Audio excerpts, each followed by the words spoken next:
హనుమకొండ జిల్లా కడిపికొండలో దారుణం జరిగింది. భార్య మామను కొట్టి చంపాడు అల్లుడు.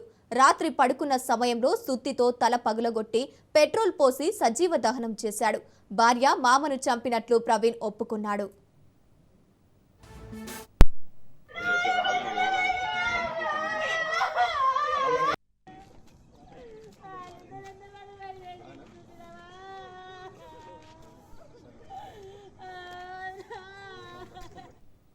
హనుమకొండ జిల్లా కడిపికొండలో దారుణం జరిగింది. భార్య మామను కొట్టి చంపాడు అల్లుడు. రాత్రి పడుకున్న సమయంలో స్తుతితో తల పగలగొట్టి పెట్రోల్ పోసి సజీవ దహనం చేశాడు. భార్య మామను చంపినట్లు ప్రవీణ్ ఒప్పుకున్నాడు. రైట్, ఇదే అంశానికి సంబంధించి పూర్తి డీటెయిల్స్ మా ప్రతినిధి చంద్రశేఖర్ ఫోన్ ద్వారా అందిస్తారు. చంద్రశేఖర్. గంగోత్రి హన్మకొండ జిల్లా కడిపికొండలో దారుణం చోటు చేసుకుంది. సొంత భర్తనే భార్య వాళ్ళ నాన్న అంటే సొంత మామను కూడా చంపి పెట్రోల్ పోసి వారిని కాల్చివేయడం జరిగింది. మనం చూసుకుంటే ఇటు కడిపికొండలోని రాజీవ్ గృహ సముదాయంలో నివాసం ఉంటున్న ఇటు సొంత మామ పైన పెట్రోల్ పోసి మన కాల్చడం జరిగింది. ముఖ్యంగా ఈ ప్రవీణ్ కి కడిపికొండకు సంబంధించిన రాజశేఖర్ కూతురు రాజశ్రీకి 2023లో పెళ్ళైంది. పెళ్ళైన తర్వాత వారు ఉద్యోగరీత్యా హైదరాబాద్ లో ఉంటున్నారు. వారిద్దరికి కూడా ఇటు ప్రవీణ్ రాజశ్రీలకి ఇద్దరు పిల్లలు జన్మించారు. ఒక బాబు జయాన్స్ 2 సంవత్సరాలు, జయశ్రీ దివిష అమ్మాయి 6 నెలల పాప. వీరు పాప పుట్టాక 4 రోజుల క్రితం అన్నప్రసన్న కార్యక్రమం కోసం కడిపికొండలోని వారి ఇంటికి వచ్చారు. ఇక్కడే ఉంటున్నారు, తన తండ్రి దగ్గర ఉంటున్నారు. అన్నప్రసన్న కార్యక్రమం అయిపోయిన తర్వాత అక్కడే ఉంటున్న నేపథ్యంలో కొంత ప్రవీణ్ కూడా భార్య దగ్గర రావడం జరిగింది.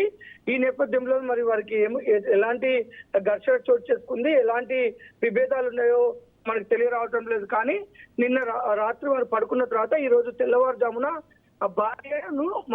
భార్య రాజశ్రీ, మామ రాజశేఖర్ ని సుత్తితో తలపై కొట్టడంతో వారు మృతి చెందడం జరిగింది. మృతి చెందిన తర్వాత అప్పుడే తెచ్చుకున్న పెట్రోల్ కూడా వారిపైన పోసి నిప్పంటించి ఆ ఇద్దరు చిన్నపిల్లలు తీసుకొని తను పరారవడం జరిగింది. భారీగా మంటలు చెలరేగడంతో ఆ చుట్టుపక్కల నివాసాల ప్రజలు పోలీసులకు సమాచారం అందించారు. వెంటనే అగ్నిమాపక సిబ్బంది పోలీసులు వచ్చి మంటలు ఆరిపోయడం జరిగింది.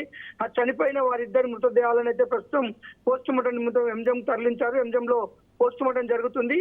ఈ నేపథ్యంలోనే అక్కడ పరిసర ప్రజలు చెప్పిన సమాచారం మేరకు ప్రవీణే చంపి వెళ్ళినట్లుగా పోలీసులు అనుమానించారు. ప్రస్తుతం కేసు నమోదు చేసుకున్నారు. ఆ ప్రవీణ్ ని కూడా పోలీసులు అదుపులోకి తీసుకున్నారు. ఆ పోలీసులు అదుపులో ఉన్న ప్రవీణ్ కూడా తానే స్వయంగా మామని ఉన్న భార్యని చంపి ఆ పెట్రోల్ పోసి కాల్చినట్టుగా అతను ఒప్పుకోవడంతో ఇప్పటికీ పోలీసులు కేసు అయితే నమోదు చేశారు. ప్రవీణ్ అయితే రిమాండ్ చేశారు.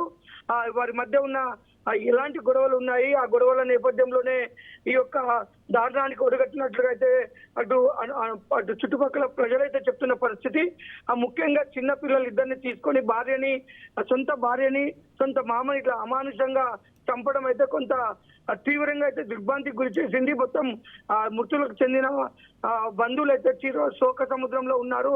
చిన్న పిల్లల తల్లిని ఇంత కర్కశంగా చంపడము, ఆ నిందితుడికి కఠినమైన చర్యలు తీసుకోవాలి.